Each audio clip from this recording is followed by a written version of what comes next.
Barrister Nishat খুশবু আপুকে হয়তো আমরা অনেকেই চিনি। ওনার একটি পোস্ট আমার খুব ভালো লেগেছে।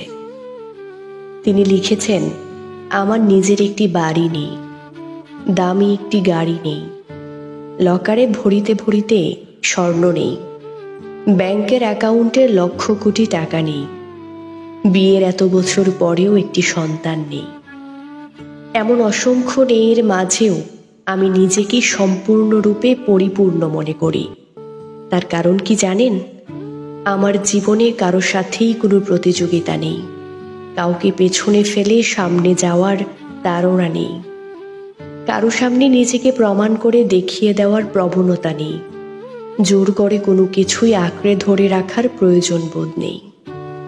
আজকের সময়ে এই যে একটি মানসিক শান্তিপূর্ণ জায়গায় আমি এসেছি, তার পেছনে ছোটখাটো কিছু তিক্ত অভিজ্ঞতা বা খণ্ড খণ্ড ঘটনা থাকলেও সবচেয়ে বড় ভূমিকা রেখেছে আমার আশেপাশের কাছের মানুষগুলো। আশেপাশের সেই কাছের মানুষগুলোকে আমি বন্ধু বলি। আমার বন্ধুর তালিকা হয়তো অনেক বড় না, কিন্তু অনেক মজবুত। আমার সেই বন্ধুর তালিকায় আছে আমার মা, আমার বাবা, আমার স্বামী আর হাতে গোনা কয়েকজন। জানেন তো, জীবনে আরামে থাকতে হয়তো অনেক কিছুই লাগে, কিন্তু সুখী হতে হলে কিছু অনুভূতি লাগে। জীবনে আরামে থাকা আর সুখে থাকার মাঝে অনেক পার্থক্য আছে। আপনি জীবনে সবচেয়ে আরামে থেকেও নিজেকে শূন্য মনে করতে পারেন, আবার মাটির ঘরে থেকেও নিজেকে পরিপূর্ণ মনে করতে পারেন।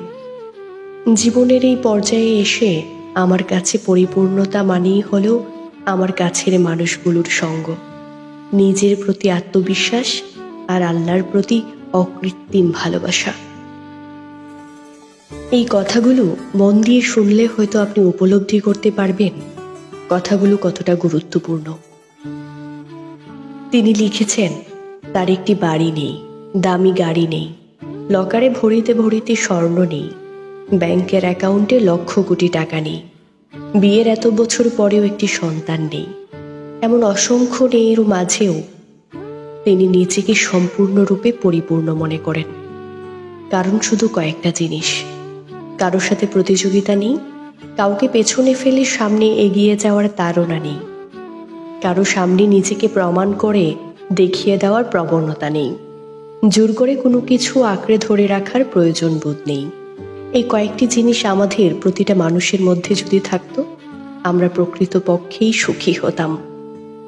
আমাদের সমাজে এমনও অনেক মানুষ আছে যাদের অনেক কিছু আছে, আসলে সুখী না। তাদের মধ্যে প্রতিযোগিতা আছে, তাদের অন্যজনকে পেছনে ফেলে এগিয়ে যাওয়ার তাড়না আছে, তাদের নিজেকে প্রমাণ করে দেখিয়ে দেওয়ার প্রবণতা আছে, তাদের জোর করে কোনো কিছু আঁকড়ে ধরে রাখার প্রয়োজনবোধ আছে, তাই তারা সুখী নয়।